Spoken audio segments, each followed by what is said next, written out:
When you're at home and you hear the doorbell ring or the phone ring, what does somebody do? They answer it. When an iron worker hears a building come down, whether you know it's going to be a job that's planned or like this, a tragedy or a disaster, that's the same situation to us.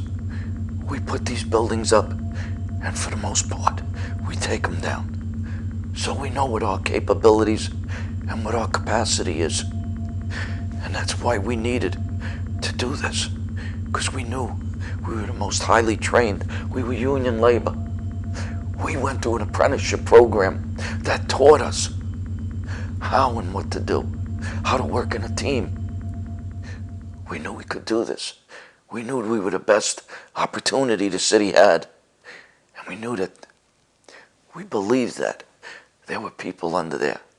And the only way to move all of this was not bucket brigades. In some instances it helped.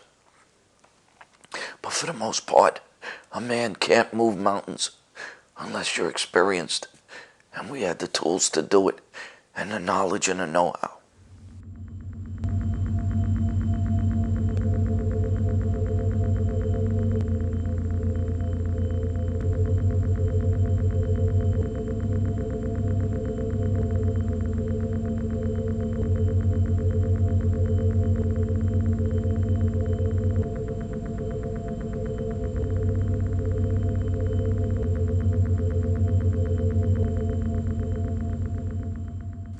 So how long did you work on the site?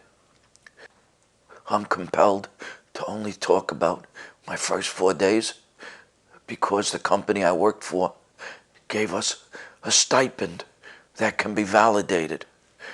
But I spent 29 to 32 days overall, of which I'd have a tough time proving the rest of my time because I volunteered. People say, well, you had to sign in and sign out. And I could look at you right in the eye and tell you, Steve, no, you didn't. You just had to look like an iron worker. And you were so welcomed at this job site by all the police departments that were on site. The military, when we proved what we could do, I would ask anybody if they wished for validation of this to ask. And there were PBA cards given out that said Ironworkers Locals 4361 and 417 on it. So we were honored by the police departments, showing up with our hard hats, our iron working gear, our belts and our spuds and connecting bars, our burning glasses, our strikers, our gloves. That designated who we were, what we were. We were a welcome sight. I continued to go there, even after the Tri-Bow Bridge and Tunnel Authority opened the Marine Parkway Bridge up again, which was the following Monday. We went back to the Marine Parkway Bridge, that's true. But after work, some of us kept going down to the Trade Center site. We felt an obligation. We felt a connection. When somebody goes through a trauma, this is what I felt. Personally now, I can't speak of anybody else, but when somebody goes through a trauma, like witnessing what's left of a man's head, a person's torso, arms, legs, brain matter, intestines, when you see that for the first time in your life, the horror, the tragedy, the witnessing of this, for some reason, and I don't know what it is, but as horrible as that was, you feel a connection of going back there. You know nobody else can understand that. Anybody else you talk to, when they tell you, I understand, I know what you're going through, they don't know what you're going, they don't know what you just witnessed. They never witnessed that unless they were in warfare. How do they know? You go for psychological counseling. I know what you went through. No, you don't know what I went through. The only people that know what I went through were down at that site. You felt a connection to go back down there with them. So you kept going back. I kept going back. I kept going back because I was part of the New York State Wildland Search and Rescue. I had a free ticket to enter. It was called an Ironworkers Local 361 Union card. I could get back in there at any time. People don't know what the ironworker really did there. What every tradesman did. And the thing that needs to be recognized more than anything else. I don't want to be making generalizations here that every man down there was a union member, because I'd be lying. But if you took the one thing that the majority of those people had in common, maybe not every person, but the majority were union members. And these are the people that did the government's dirty work. And why I say that, why I make my comment like that, is George Bush, and there's footage of him saying he would like to get that stock exchange up and running the next day. And we tried our damnedest. We didn't realize we were being used for that. We thought there were people locked in pockets. We kept hearing reports that they were getting some kind of reports from the police department that people were trying to use their cell phones in cars or in pockets that were underground, maybe even in the pathways where people were still alive, calling for help. So I stayed at the ration until my mind was made up that there was nobody left alive.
Person who used that practice as it has been practiced before me and will be hopefully practiced after me.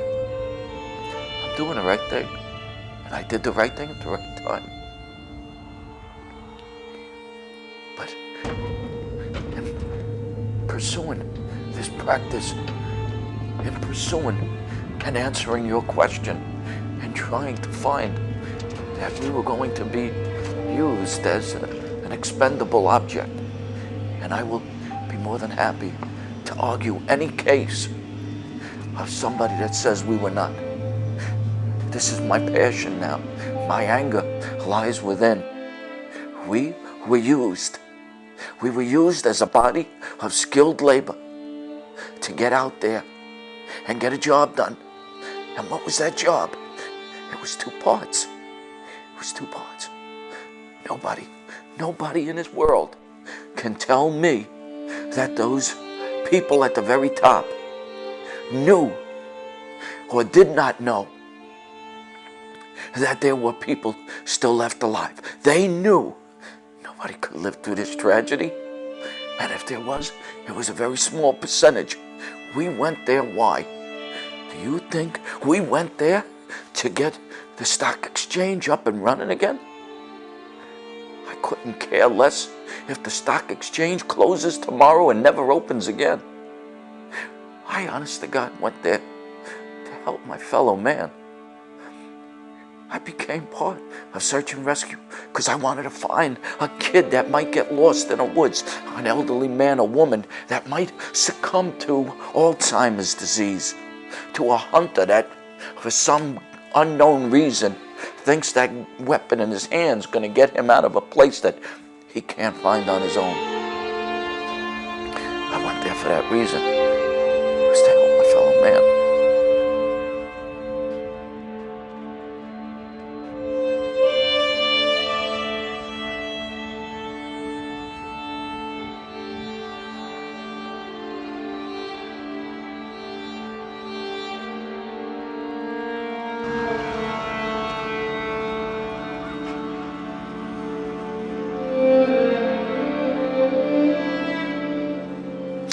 When I was very young, my father, he was in the Navy.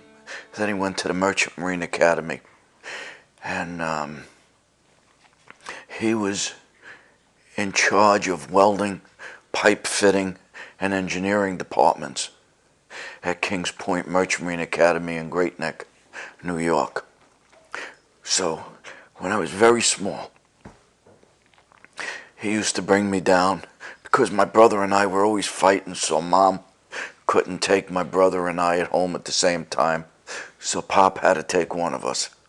So he would take me to the base when we'd be home from school, or there was a summer recess or winter recess, whatever. And he'd have projects he'd have to do. So I'd watch him strike up a torch or strike an arc. And the flames and the sparks and the arc welding, it all intrigued me. So when I started getting older, he put a stinger, a welding handle, in my hand. And he says, now I'm going to put a shield on and I'm going to show you how you weld. And once I learned how to burn a piece of, I think it was 60-10 rod, then he showed me how to set up oxygen acetylene tanks, how to set up the gauges, drain the gauges, hook up the hoses, and everything that involved the safety, maintenance, and proper repair of that equipment. So I was forcefully taught welding, burning, a little bit of pipe fitting, a little bit of engineering by my father. So that served as a basis for my experience in the trades. But my real love, my real passion was the outdoors. So when college was over, when high school was over, my choice of college was not going to Kings Point Merchant Marine Academy like my father wanted me to. It was to go into forestry. Well, I took a job with the Maine Forest Service shortly after high school.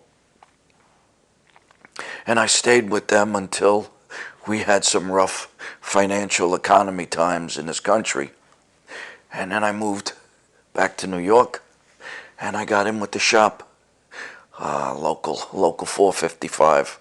I think that was 1978. And I was there until 1983. All the while, from 1980-81, I started working with operating engineers besides being involved with the shop local. So when I finally was experienced enough in the outdoors, and I showed that I was pretty agile because I was a gymnast in school, I could run track, I went down to Local 361's hall through operating engineers, a friend of mine, John Duffy, and I showed that I could hold my own, and I was put out on permit. And that started my career with the structural ironworkers.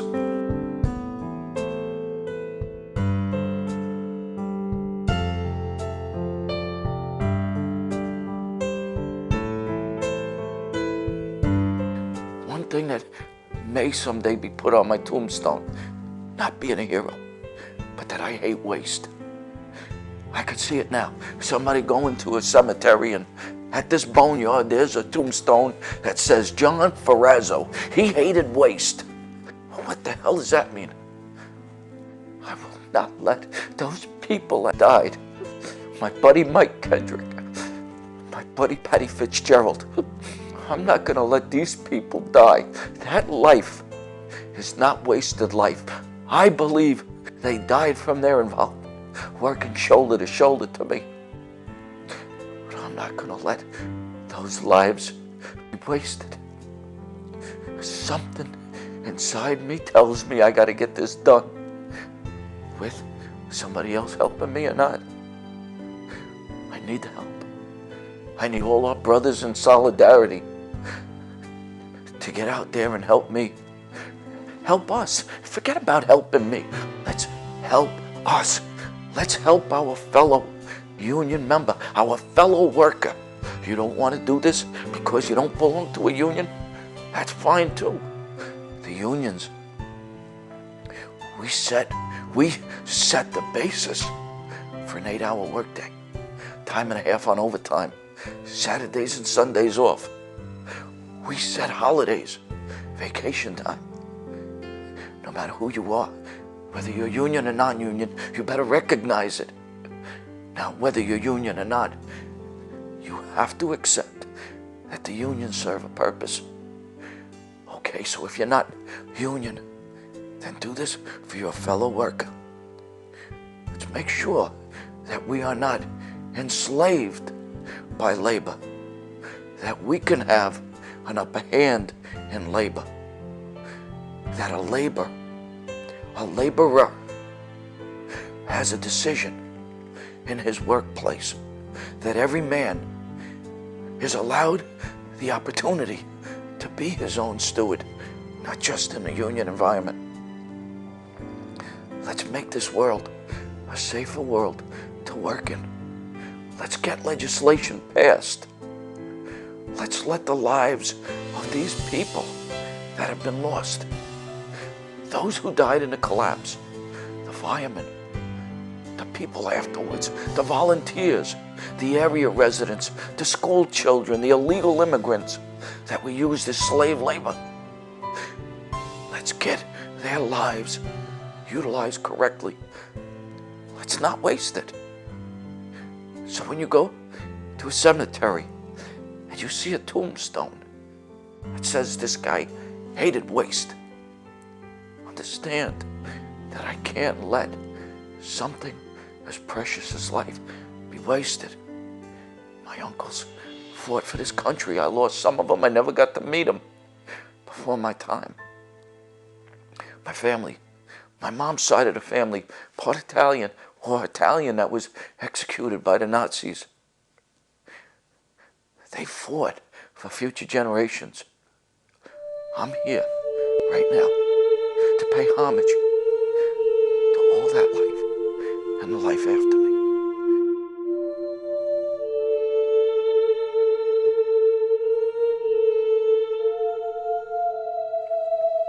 My anger came from losing my buddies, seeing people die around me.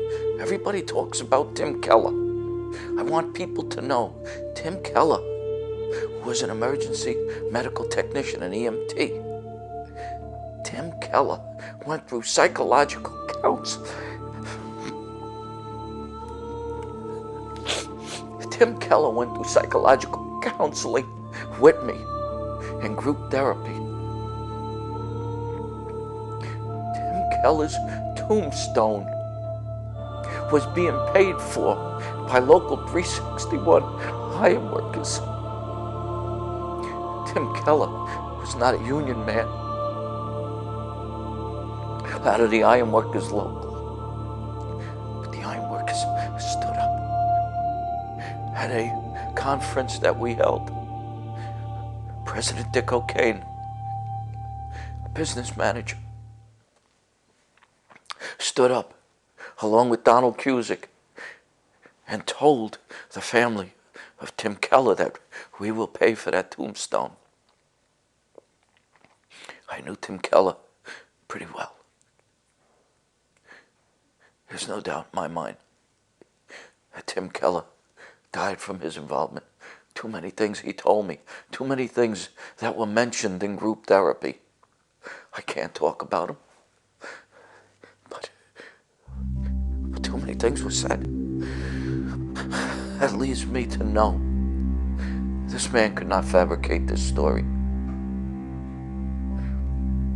We had so many people falling through the cracks because of psychological trauma. What are they spending the money on? They're not using it. They're not using it to pay bills. They're not paying their car, their monthly loan payment, their rent. They're not using it for that, their mortgage. They're not buying food. They got a disease. A lot of them are suffering. A lot of them are suffering in silence. So what do they do to get rid of that pain? And this is where drug abuse and alcoholism was getting funded in the beginning. Not a lot of it, but enough that it meant something. It meant enough that I have to question how many suicides were financially funded. How many people's deaths have been financially funded?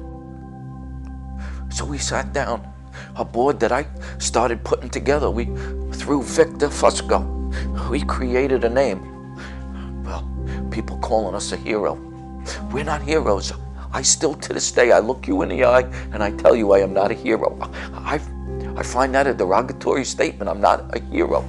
I'm a guy that would do the same thing you would do. So it's been an uphill battle since with government to get our medical, pharmaceutical, psychological, financial needs. And something people don't realize. Without the government stepping in to accept its responsibilities and obligations, if the average member at Ground Zero was a union member, if the government didn't come forward with their obligations and responsibilities, if they haven't come forth yet to step up to the plate and acknowledge responsibility, then where does the average member that was at 9/11, where does he or she go for their medical benefits? You know, many times I've said that I felt like a farmer's crop. You know, a farmer looks at a field and he looks at, well, let's see, that soil can provide me with good habitat for a crop. In some ways, I feel like our government looked at union labor and said, you know what? They can get a 2-part program accomplished for me. We'll let them go in there. We'll let them get Wall Street back up and running. But you know what the second part is, Steve? Very few people know that in the warehousing of the World Trade Center site was $241 million that belonged to Scotiabank, the Bank of Nova Scotia. There were a chain of armored cars sitting on a West Side highway waiting for us to expose that gold and silver that belonged to Scotiabank. You couldn't have left that money sitting there. Nobody wants to leave a treasure sitting in the ground. Pirates used to bury it so nobody else would find it, so they could come back and feel the wealth again. Well, so does the banking system. The banking system wanted to get their hands back on that gold and treasure, that currency. And nobody could tell me that they didn't put pressure on our government. Nobody could tell me that number one priority wasn't Wall Street and number two wasn't that gold and silver. So when I look at the union labor that was down at the World Trade Center site. When I think of the phenomenal job, the accolades, the attaboys, the pats on the backs, the handshakes and the claps that were given to us during our endeavor at 9/11, I look at us now like we were a crop. Maximum yield from that crop. Look what we did. We saved them billions of dollars in labor costs by being skilled labor, by getting Wall Street up and running in 5 to 7 days. I honestly don't remember the day. My mind is shot for memory, but I believe it was 5 to 7 days. We had Wall Street up. And in a few weeks, we had that $241 million in gold and silver excavated back in its owner's hands. So I feel like we were used. We were a crop, an expendable entity. And why I feel the need to use the word expendable? Because we were left out to dry. We were left out there on our own after we got the job done.